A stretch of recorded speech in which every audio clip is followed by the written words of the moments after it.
For centuries, clergy have been intimately involved in caring for the needs of their congregations. Sometimes people turn to clergy with questions about God, existence, or the teachings of their faith tradition. However, for those in distress, seldom are such spiritual or theological questions detached from life circumstances. Grief, anger, sadness, anxiety, loss, worry, relational conflicts. These and many other inevitable life experiences commonly permeate the lives that clergy persons attend to. At times, it may be that some individuals could most benefit from the additional, which is not to say substitutive, attention of a mental health professional. Often, though, collaboration between clergy and mental health providers has not been what it could be. There is no one-size-fits-all approach for how clergy and mental health ought to collaborate, and it is not our intention to summarily dismiss some of the real challenges that do exist. But our hope with this video is to begin to stimulate thinking and provide some signposts pointing toward how these collaborative relationships of care might be improved, so that ultimately these partnerships can build and sustain more comprehensive and nurturing communities of care.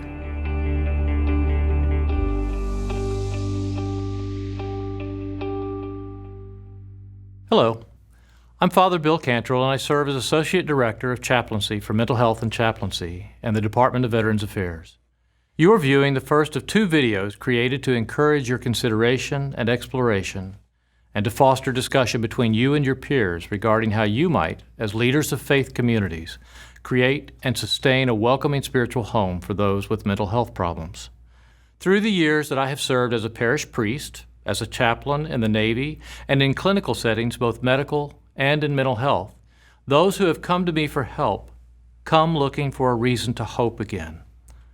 For those carrying the burden of mental health problems, much of the suffering presented comes from the silence of not being able to disclose the intensity, frequency, and depth of their anguish to others, without fear of rejection, judgment, impact on their careers, their marriage, or their family. They came to me as a priest.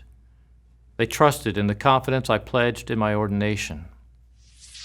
As of 2012, a study from the National Institute of Mental Health noted a little over 25% of our adult population in the United States suffers from a diagnosable mental health disorder in a given year. That equates to about 50 million people. Many of these people attend our synagogues, churches, temples, and mosques as they seek comfort and spiritual nourishment. The already challenging struggle for those individuals and families dealing with mental health issues only becomes greater when their clergy and faith communities do not understand their dilemma. A basic understanding can open the door for them to enter and get help, and it can reduce the experience of being judged, isolated, or shamed if one was to disclose their story to their faith community leadership. By featuring diverse clergy and lay leadership, including a pastor, a church counselor, a congregational care coordinator, a rabbi, an imam, and a psychiatrist with divinity school training, these videos seek to invite you to consider a variety of perspectives that may be applicable to your faith community. People like me, psychiatrists and counselors and therapists, are often perceived to exist within healthcare systems. You need insurance or you need some kind of healthcare benefit to go to see someone. It takes making an appointment. And typically when you go in and see a therapist, you're going in to see somebody that you haven't met before, or maybe you've met only through a recommendation. But clergy, you already know because they're already part of your community. Clergy know their communities. They know the people, especially that are regular participants in their communities, and they often have longstanding relationships with people. So you get to know people. You know who they are. You know who their families are. You know what they like and what they don't often. And that's not to say that any clergy ever has the responsibility to know everything about any of his or her congregants, but clergy tend to have established relationships. So when people start seeming not themselves, when they start seeming more sad than usual, more stressed than usual, maybe more isolating more than usual, When people are going through marital challenges or relationship challenges or problems related to their parents or their children or other family members or others, then often that'll show up and people will seem more stressed and they'll seem more isolated and they'll seem more alone. And sometimes the person will come to a clergy person to ask for counsel. Clergy tell me that people will come to them when things are just not going well in life. Sometimes it doesn't have a clinical term associated with it. It might be that somebody is stressed. It may be that a relationship is breaking down or not going well. It might be that a certain kind of life transition, like someone who's leaving school or going to school or entering a relationship or leaving a relationship, will feel really stressed and alone in that context. If I were to put a clinical label on it, people will go to clergy when they're anxious, when they're depressed, when they're stressed, when they're unsure about which way to go in life and are seeking counsel for that. That's often what people will initially present with. Clergy, like therapists and like physicians, are called to accompany those that are on a journey, to be human beings accompanying other human beings on a journey. And clergy usually do that marvelously well, don't need mental health professionals like me to step in. But sometimes we all as human beings go through things that are complicated and are challenging, might be based on something going wrong in the body or might not. But clergy begin to think, I'm trying to walk with this person, but I'm not quite sure how to help in this moment. The sadness seems to be too great, or the relationships seem to be too complicated, or I'm not sure how to help this person without myself getting so caught up in the problems that are going on that I'm losing my own ability to be helpful in this case, or this is affecting the health and life of our community. In that case, when the challenge seems to be pretty substantial, that's what others are for. And specifically, I think that's where mental health professionals, whether it's counselors or therapists or psychiatrists or other physicians or psychologists, can be helpful in joining in and being brought in at that moment. Mental health professionals and clinicians can come alongside those on a journey along with clergy to be able to ensure that people get the kind of help and the kind of support that they need. So also, one special case of that is whenever there's any concern about safety. If someone is talking about suicide, if someone's having thoughts of hurting themselves, if someone has a history of having done things to hurt themselves, like cutting or overdosing or more, if someone is making any comments that others might be in danger, whether it's, of course, children or whether it's a partner or a spouse or someone that they might have an ongoing argument with, then I think when safety is involved, I would always encourage more support rather than less from people within the mental health system. I think people come to, they muster the courage. For some people it comes easier than others to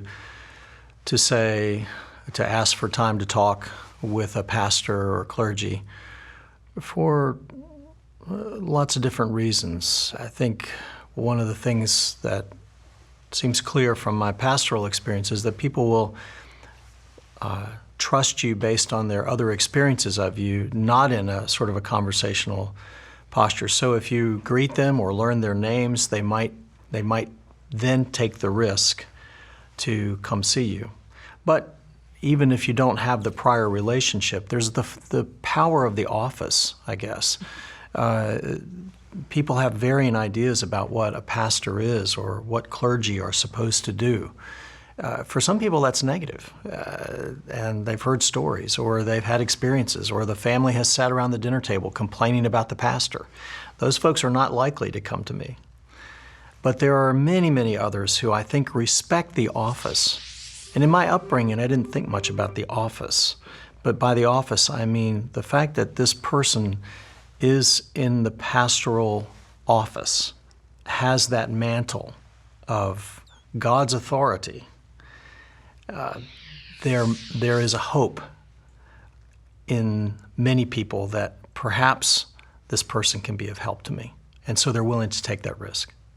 I think a lot of Jews turn to clergy or the synagogue when they're suffering for several reasons. One is that they expect to receive an empathic response. Also, to receive what you might call an embrace, a holding loving context in which to at least stand with their problems, if not explore them. And for many people, they're hoping to get from the rabbi or other clergy guidance. There are particular issues that they're facing, and they want to know what the Jewish approach could be to those problems. And I think some people also come for pretty early on for forgiveness. And by that, I was thinking about people who are having scary thoughts because of their mental health challenges, and destructive and violent thoughts, and whether or not they've sought treatment already or hopefully are about to, the rabbi in the community can reassure them that their illness can be addressed and that they can get to a place where they won't suffer from them as much, and that the fact that they're not acting on them but just having these scary thoughts is something that they don't have to really worry about. And finally, I think some people come to a rabbi as a bridge to mental health services. It's foreign to many people and it's stigmatized. So if the rabbi can normalize it and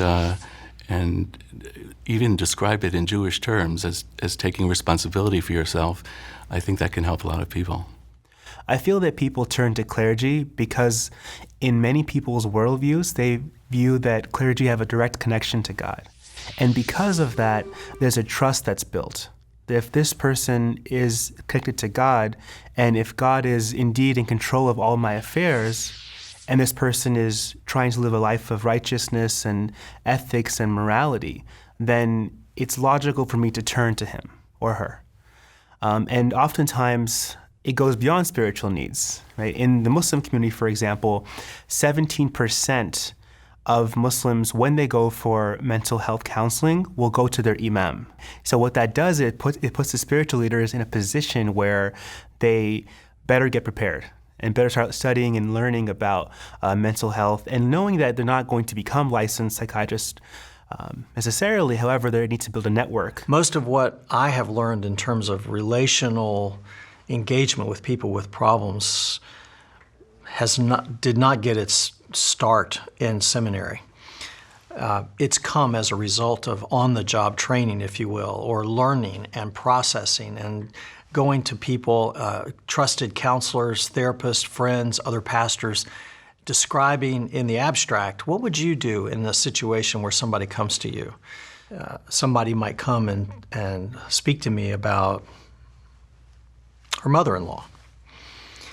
And we end up talking about their marriage, because the real reason she came to talk to me was, yeah, the mother-in-law has been a challenge, but it's the conflict she's having with her husband, the woman's son, where the real issue and tension is. In terms of my own background, I was not trained for any of this. I went to seminary to learn biblical studies, church history, systematic theology, and so there are times when people will come to me and they might have an expectation that I'm trained as a counselor or a therapist, and that's just not the case. I've had the great gift of having others around me with whom I could consult about these things. So someone who does congregational care is pays attention to the express needs of people in the congregation. If someone stands up and has a prayer request, I encourage there's a team of people, a committee, encourage people to move toward that person and follow up. And just paying attention to needs and pulling alongside people, trying not to solve, but helping them find resources, whether it's prayer or therapy or a small group, folks to pray with, or connecting that person with someone else in the congregation who's had a similar issue. That happens a lot, someone who's grieving over miscarriage.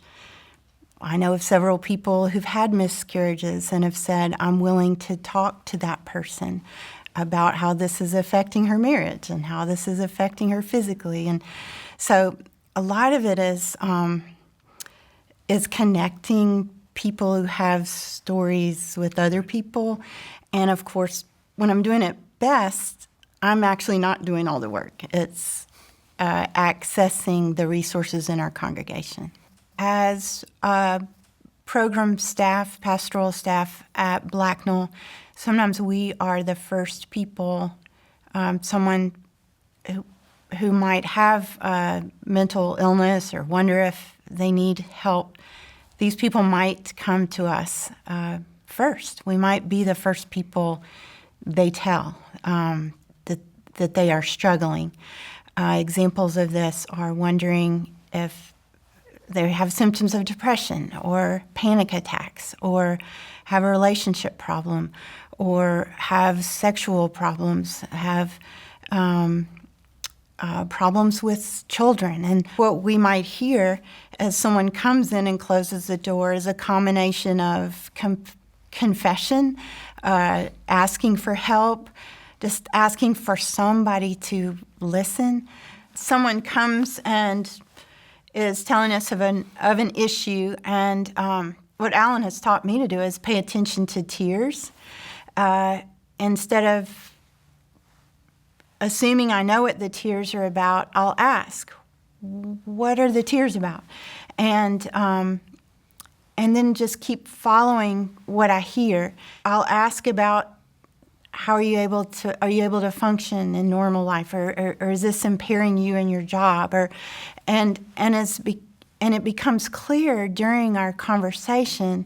I'll go ahead and say, are you wanting to see a professional? And if there are signs, if someone is depressed, I might even ask, you sound really sad. Are you thinking of hurting yourself? If the person has been thinking of this, moving toward a suicide track, there often will be relief that someone has taken them seriously enough to say, wow, you sound really sad. How much have you thought about this, or how have you thought of hurting yourself? And often then that makes it clear, I'm out of my depths. Would you consider, this sounds like a good example for therapy. Since clergy often are first responders when people are in the midst of life's challenges, it's important for them to be able to honestly assess their strengths, abilities, and limitations if the goal is to provide optimal care to those who are suffering. Knowing when and how to refer to other available resources can be not only a great help to clergy, but also truly offer the best care to those who are suffering and turn to clergy in trust of their wisdom and counsel. When clergy discover the need to refer, this does not mean that they have to forfeit the comforting and redeeming elements that they commonly incorporate into their pastoral and spiritual care, but rather continue to offer them in a manner that clearly reflects their faith traditions and perspectives, in counsel and in the wisdom of their sacred text and in prayer. Clergy have a distinct place in the realm of divine wisdom in addressing the burdens of guilt and shame, offering forgiveness, helping to restore a vision for the possibilities of reconciliation, return, and redemption. However, these distinctive contributions from clergy are not always understood and appreciated by some in the mental health community. I think there are a number of barriers between mental health professionals and rabbis in collaborating. One of them is that there's a perception that psychologists and social workers, psychiatrists are godless, that they've put in the center of the narrative not the divine or the community or the tradition, but the self, the individual self. And so some people resist the idea of referring to a psychologist or going to a social worker because they feel like it will be supposedly value-free, but actually putting heavy emphasis on the individual and his or her right to do what he or she wants. And so, for example, with couples, I work exclusively with couples in my private practice. With couples, they very often have to get over the idea, many of them don't know that I'm a rabbi and think I'm a social worker. They have to get over the idea that I have no values. I let them know that as an institution, I value marriage and commitment and reliability and all those things. And so I think that the narrative of who's in the center of things or what's in the center is very different or may feel very different from religion and mental health. A lot of assumptions are made about the way that mental health clinicians are going to engage people who come out of religious communities and for whom religion or religious faith is strongly important. And those can be all kinds of different assumptions, and they may or may not be helpful. Sometimes the assumption is that a psychiatrist or a psychologist is just not going to understand what a strongly faith-based perspective would be like.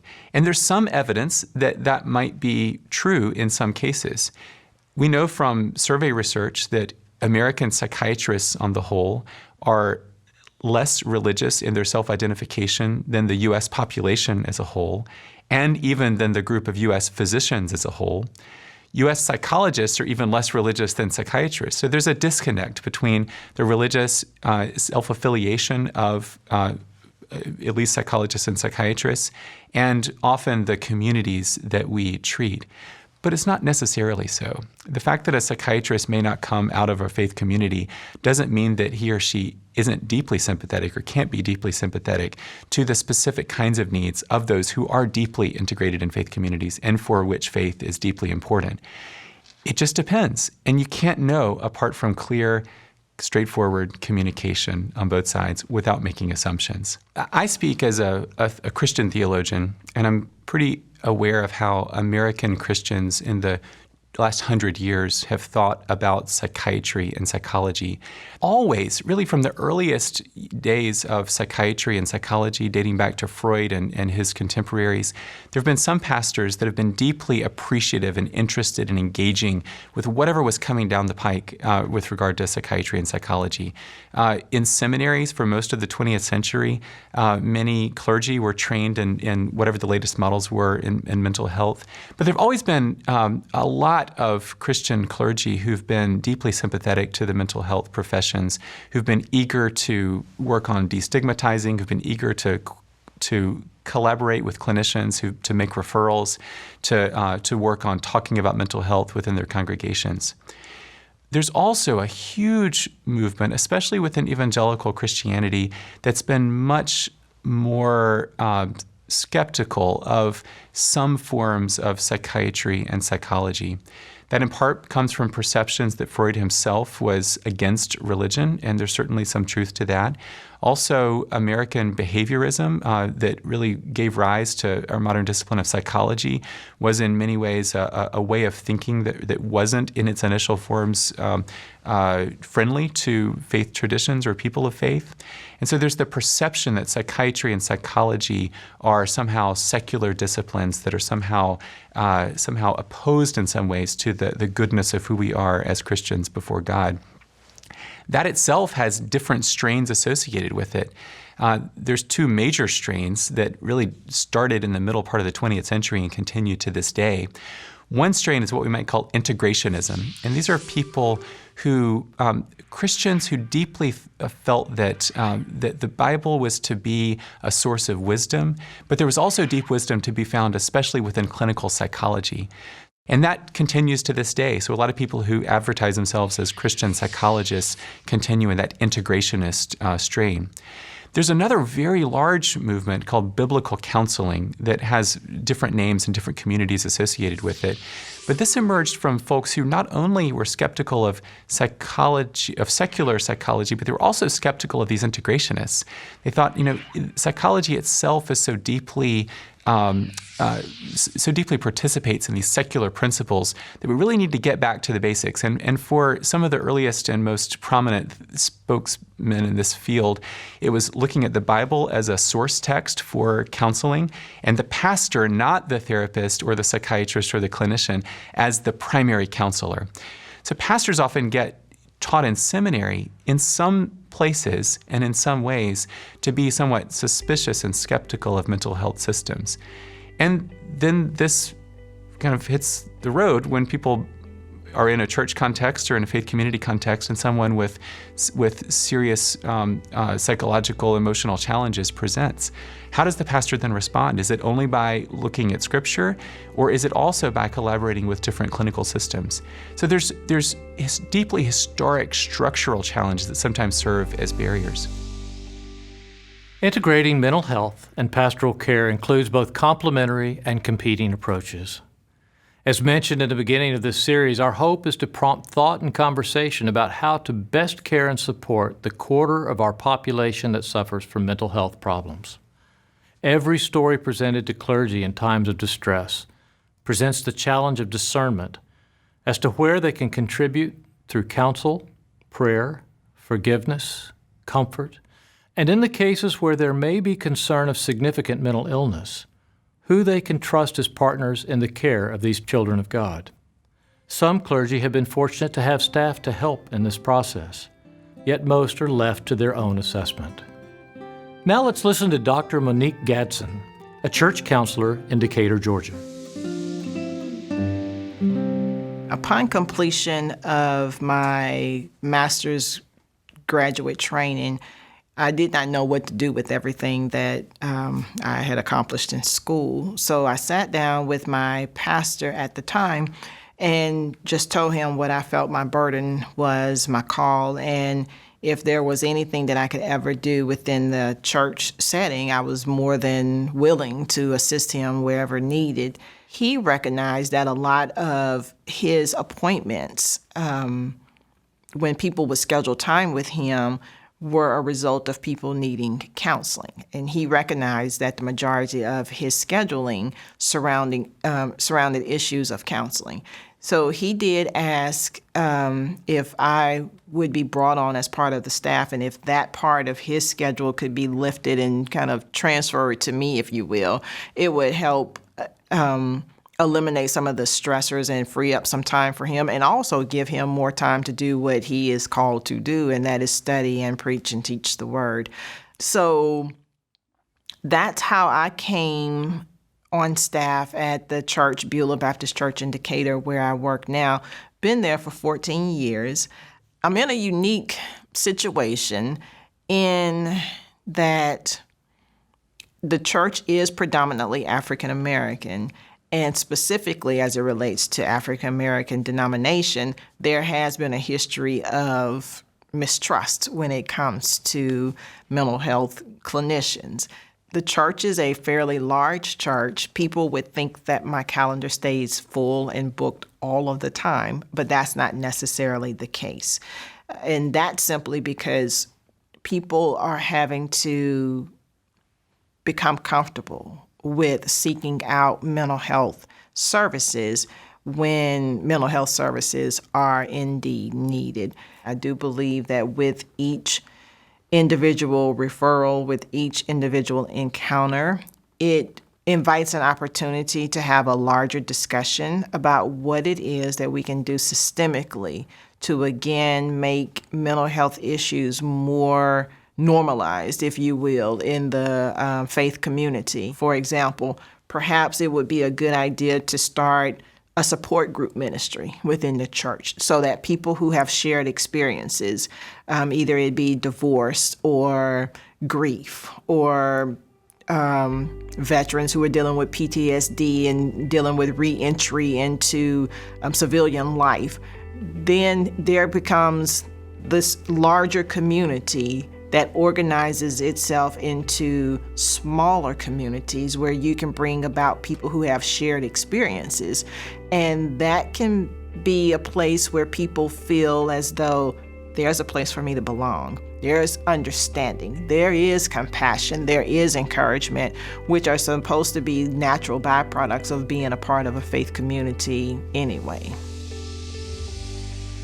As we listen to and consider the stories from our presenters, we discover that not all problems can be solved in an isolated fashion with medication, religious practice, or therapy alone. We find that people who present complex stories often require multifaceted approaches that can involve a combination of pastoral support, other faith community members, family, and perhaps medical or mental health professionals. Some faith communities may have a psychologist, counselor, or nurse on staff, but most do not have such resources. And discernment frequently falls into the hands of clergy alone. Learning a few basic skills to screen for mental health problems could be of great value to clergy, who often are the first and only responders. Taking a little time to develop some fundamental skills can be helpful in determining whether or not a situation warrants professional mental health care. Clergy are clearly not mental health clinicians. You don't do a standard medical interview when you're interviewing someone as a pastor, and you shouldn't, I think. But there are some basic kinds of things that clergy can be aware of. A few kind of skills that any clergy can pick up that I think would be very helpful as background for the kind of conversations that happen between pastors and parishioners. One would be to, if you haven't done it, to do something that would give a kind of broad exposure to mental health principles, to principles of diagnosis. The model of mental health first aid can be very helpful, or sometimes there's community-based training resources that are open to anyone in the community. So a basic familiarity with psychological language, with the way that diagnosis functions, and with the way that basic kinds of mental health challenges like depression and anxiety and PTSD and bipolar disorder and those function can be very helpful, because the more we know, then the more comfortable a clergy person is going to be in engaging folks that self-identify and say, I'm bipolar, or I live with depression, or I live with schizophrenia or with PTSD. I think a few other things that clergy can know. One is basic principles of assessing for suicide risk and violence risk. As a psychiatrist, I do a lot of conversations with patients around their risk of suicide. And quite frankly, those decisions for me as a psychiatrist are sometimes very challenging. But the basics are not that hard. It's a matter of what we do is we talk with people about their history, about what they're thinking in the present, about different aspects of their life. And we know in psychiatry that certain things like a history of having attempted suicide, like current thoughts of suicide, or especially a current plan for suicide, like a history of abuse or current relational challenges, or current active mental health symptoms, or current gun ownership, or current substance use or intoxication. All of these, along with many others, are risk factors for suicide. If clergy just know those risk factors, as well as know protective factors, of which faith is often a prominent protective factor, and know some of the principles of risk assessment, that can help with those initial conversations when someone's coming in and they're saying, I've been thinking about hurting myself. You can give clergy a little bit more space to be able, not to kind of provide the final assessment, but to be able to know how to talk meaningfully with people about those challenges. In the same way, knowing basic principles of how substance use and substance use disorders work can be helpful. When someone's drinking too much, to know what are the recommended limits above which women and men should not go. And for men, it's 14 drinks a week. For women, it's 7 drinks a week of any form of alcohol. A lot of people exceed that. We find that when people do, they're at much greater risk of losing control over the use of alcohol. Learning kind of the basics of how other kinds of substance use works can be very helpful in knowing the kinds of questions to ask and the kinds of things to begin to recognize when someone is struggling with the use of substances. Around military issues and around issues of military trauma, I think knowing some basics about military culture, knowing the kind of language that people speak, and knowing just how to ask questions that relate to someone's military experience can be very helpful. And that's not really hard to do. And a lot of pastors that are in military-friendly areas have a lot of veterans and military families in their congregation already know those things. But again, the more information, the better, I think, in terms of just providing some basic comfort with having those conversations. Rabbis need to assess functioning, but beyond questions like, are you working, are you going to school, they have to ask ask in very artful ways about the quality of a person's sleep or their change in their eating habits, and to do so not in a way that's a checklist like an intake at a medical center, but in a way that expresses interest, curiosity, and really concern. What I think the rabbi can do is to, first of all, not just be interested in what's going wrong, but in getting the whole picture and asking an individual what has helped you in the past with other challenges, what has been of help to you. And not just to ask about depression, but also about the body. Where is it hurting in the body? And build a sense that there are many dimensions to a person, and the hip bone's connected to the thigh bone. They're related to each other. They impact on each other. And that many people, I would even say most people at some point in their life, benefit from support. And I would very much characterize it as support, not as treatment. I realize it's not my role to diagnose, and that's very important for us as pastoral care people, is we don't have the authority to diagnose. We may have strong clues that someone is depressed. Just taking a look at the person, how the person's dressed. Often I'll ask about how are you sleeping, how about eating, and do sort of a very informal depression checklist kind of thing. And if that person has those symptoms, I don't have any qualms about saying, have you thought about getting some help? It may be part of our calling and the reason why we choose a profession. And also maybe partly because of what people expect us to be, to solve their problems. And I feel that sometimes we can take that a little too far and have to be really cognizant of our professional limits and boundaries and know that, hey, I can still help this person. The best way to help them or fix their problem is to refer. When people come to seek help, there may be some hidden mental health issues hidden from me. They may know about it or they may not know about it. For example, when Muslims are about to pray, we ritually wash ourselves with water. If somebody has obsessive compulsive disorder, they may start washing themselves for 30, 40 minutes. But they don't realize that this may be a sign of OCD. And that's kind of where the chaplain has to be very in tune with the signs. And if there's classes or trainings that they need to take, then they need to get involved with that. And then understand that there comes a point where we have to stop, pause, and refer.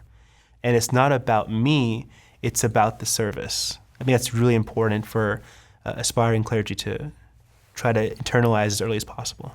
Often if a person is going through a really difficult time mentally, my tactic has been, whenever possible, is to engage others to help buffer the intensity of the manifestations of the mental illness. An example I can think of is a long-standing member who struggles with bipolar illness. And in that case, we've walked alongside her for many years. And when she was in crisis, we met with her with a team of people.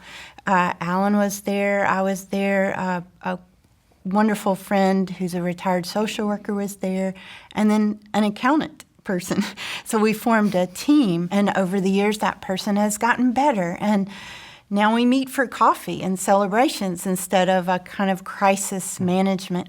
But I think it really works well in congregations to identify who are your resource people who won't be pulled under, who won't be shocked, but who can appropriately come alongside folks who present with symptoms of mental illness. To identify mental health resources that you would trust, I think there are a few ways. In the Jewish community, there's in 144 communities in the U.S. and Canada, there's a Jewish Family Service Agency. They have very wonderful professionals and who are increasingly connected to the synagogues. That's a new development over the past 20 years, where they know the rabbis and the rabbis know them.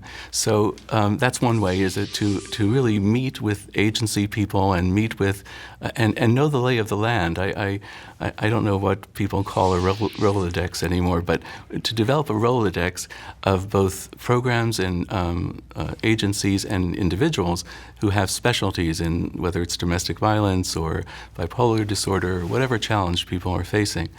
And then to meet with people and to ask colleagues, Jewish and otherwise, ask other clergy about success stories, who's been particularly skillful and engaging and been able to help people.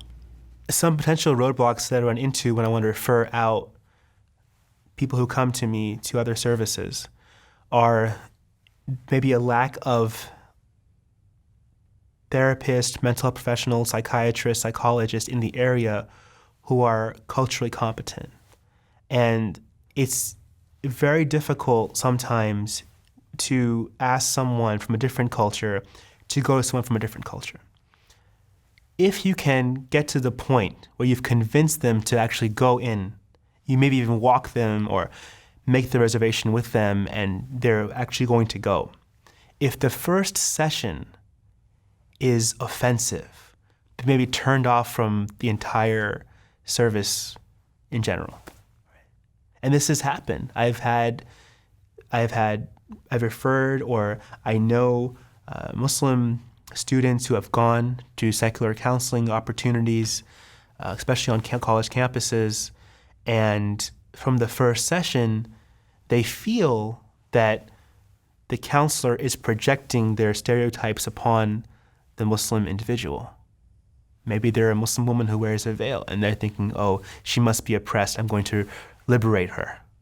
And you say, what are you talking about? That already comes in from the beginning, and they're walking in like this is not going to work. And I think one of the ways to alleviate that is to provide sensitivity training and diversity consulting to mental health professionals on cultural competency, whether it's spiritual or cultural, whatever it may, or a combination of both.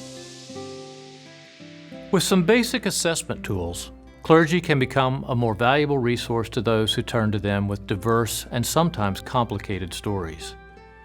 It is important to keep in mind this is not so much to diagnose, categorize, or pigeonhole one story into some neatly organized matrix or process of care, but rather to emphasize the awareness and appreciation that clergy have of the complex whole person, body, mind, and spirit. In a perfect world, we would have at our disposal a vetted list of resources for every possible scenario that is presented to us. But the reality is that it takes work and time to build the trusting relationships in our communities with care providers to whom we can refer and rely upon. Having some basic tools to assess needs and language to communicate with appropriate professionals in clear and informative ways contributes to good progress toward healing and optimal care. Ideally, this care involves ongoing attention from both clergy and mental health professionals.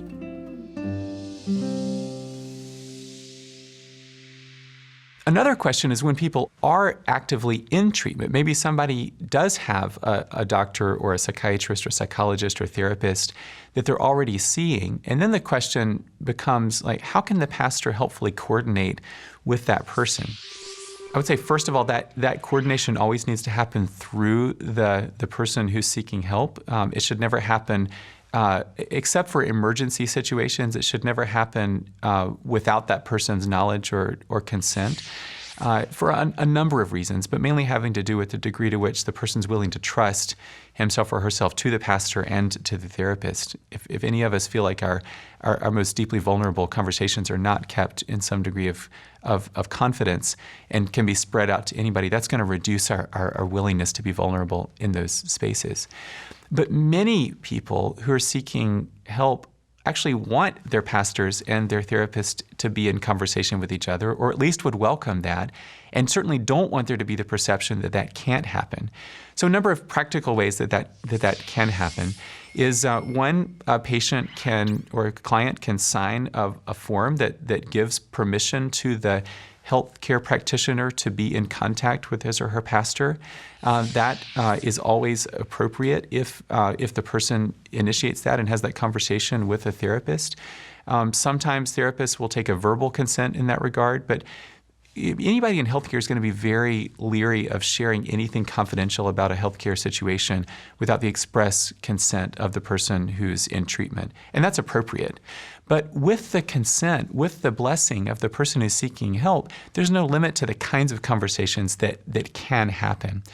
I think there's some barriers to that. There is, as I said, the perception sometimes that confidentiality should keep those conversations from happening, which is not true. There's also the fact that both pastors and clergy people and clinicians tend to be very busy, and so taking the time to have a phone conversation or a face-to-face conversation is sometimes just hard to arrange, and sometimes that just gets dropped. But there's no reason that it can't happen. But once that's happened, then either the therapist and the clergy person can speak apart from the client or with the client. Sometimes clinicians and therapists would welcome it if pastors actually accompany someone to a therapy session. That may or may not be appropriate, may or may not be too much of an imposition on the pastor's time, and I don't want to suggest that should always be an obligation, but it is sometimes an opportunity. Sometimes there might be opportunities for a therapist to accompany a client to something within the faith community. These are going to be highly individual kinds of situations, but for the most part, the principle of going through the consent of the person who's seeking help in order to ensure that person feels safe to disclose deeply personal information to both pastor and therapist without concern that information is going to then be transmitted to others apart from his or her consent. And also the principle of if people are speaking the same language and communicating with each other, that usually is going to work out best. So for a therapist and a pastor and a person to be all in mutual conversation around what's best and the best way forward is going to reduce the possibility of splitting, reduce the possibility of triangulation. It's going to lead to more helpful community responses. It's going to help the pastor feel more comfortable in providing pastoral care. And overall, the client has people walking with him or her in concert on the journey. The really important thing is that the rabbi not say, now go there, get this, and don't come back. We should be concerned about how the rabbi will continue to be glue to help somebody both take care of themselves properly and comply with whatever treatment the professionals are suggesting. And again, like the rabbi can be a home base that the person returns to. And in the best of all worlds, there would be a kind of contract, maybe even a written contract, of who's on the team. Okay, there's the Almighty, we know that, but there's also the psychiatrist or the social worker and the spouse and and explore how people are going to talk to each other and what information will be shared for your benefit. Once someone is engaged in a mental health process of exploring their innermost experiences and thoughts, I think the rabbi has a critical role. I think of a few things. One is celebrating. That's something that the mental health professional may not be doing. We need to celebrate growth and name it, and that's why that ongoing Jewish spiritual assessment is important, because it can say, I'm no longer feeling abandoned, but I am feeling sad. Another thing is to reinforce the learning with traditional texts. Let me give you one multi-purpose quote. Hillel, a great rabbi of the first century, is famous for saying, "If I am not for myself, who will be for me? If I'm only for myself, what am I? And if not now, when?" So it's a very compelling quote. It's multi-purpose. I've used it for 1,000 different interactions. But, if I'm not for myself, who will be for me is really powerful for the individual. But if I'm only for myself, what am I? Everybody's mental health depends on service, depends on helping somebody else, even in this simplest random act of kindness. And then finally, if not now, when? That at every moment, you can make an investment in taking care of yourself or in taking care of somebody else. One of the great joys that I've experienced in working with people in crisis have been when there has been when there is a good synchronicity between myself, the person who's come to see me, and the therapist. We've been a little spoiled in that we have a number of therapists who have come to trust our pastoral work, and we have come to trust their therapeutic work. And with the full permission of the person, we've been together in the same room, therapist, pastor, and patient, and maybe a couple of other people. And that's been a wonderful context for open conversation that has benefited both from the typically longer-term relationship that the pastor has with the congregant and the insights that the therapist can bring. Once I've referred somebody to a therapist, in an ideal world, it doesn't always work out this way.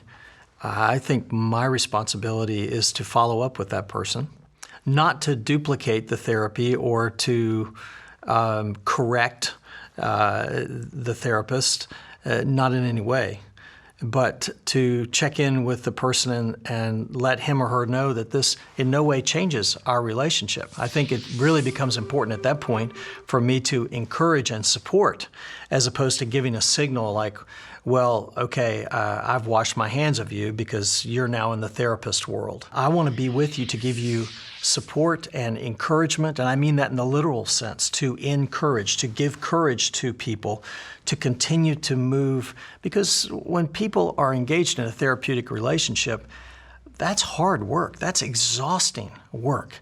And they need to know that this is not going to fundamentally affect the relationship that they have with the pastor or the person who's responsible for congregational care, and that there can be really rich rewards for the congregation, not just the individual, but the congregation.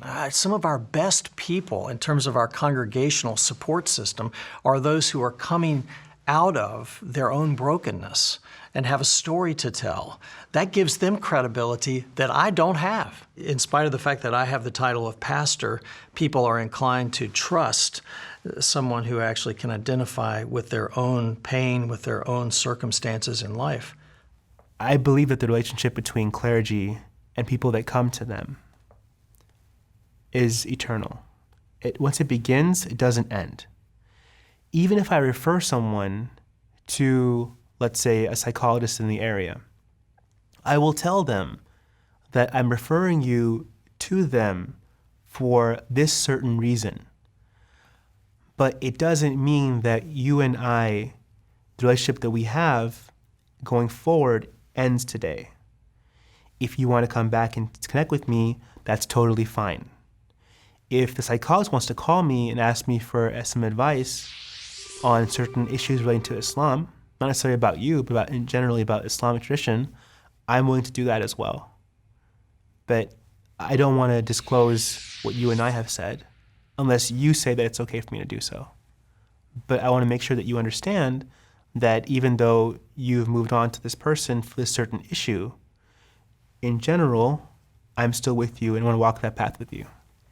There are times while therapy is ongoing with an individual, I will determine that it seems as though the psychological intervention may be running its course, and there may be opportunities for them to be redirected back to the clergy. I do believe that some people may present with, again, that complexity of an issue where there are some things psychologically that they need therapy, some intervention with, and once they have that under control, what ends up happening is it opens up this conversation about, I wonder why did God allow this, or am I being punished, or is there unforgiveness in my heart, or whatever the case might be. And that's where I take the opportunity to invite them to go back and to speak with the clergy and underscore that that is a theological, spiritual matter, that I feel truly the clergy are best suited to address those issues. I think it communicates that it's not just for one person to do, that there is a need for there to be this disciplined team, if you will, approach to dealing with some of the issues that the individuals bring in, as well as it allows the individual to know that there are different aspects that they're having to deal with as well. It's being able to say, this is a matter that a clinician needs to address, that you need some psychological understanding and or intervention. And when we get to this place, the clergy will be better suited to address some of the more theological, spiritual matters that you might be wrestling with. We hope that this video has invited you to think about ways that you and your faith community might improve collaborations with mental health professionals. Some questions we invite you to consider moving forward include: what are the mental health service resources in your community? How do you contact them? What resources are available for persons who may not have financial means or health insurance? How might you establish or improve trusting relationships with those in the mental health community? Consider building upon existing inroads that you may have, or getting together with representatives from key organizations in your community. In what ways might you help your community address some of the stigma around mental health problems and mental health care? As a leader in your congregation, you can set a powerful example for whether and how people receive mental health services.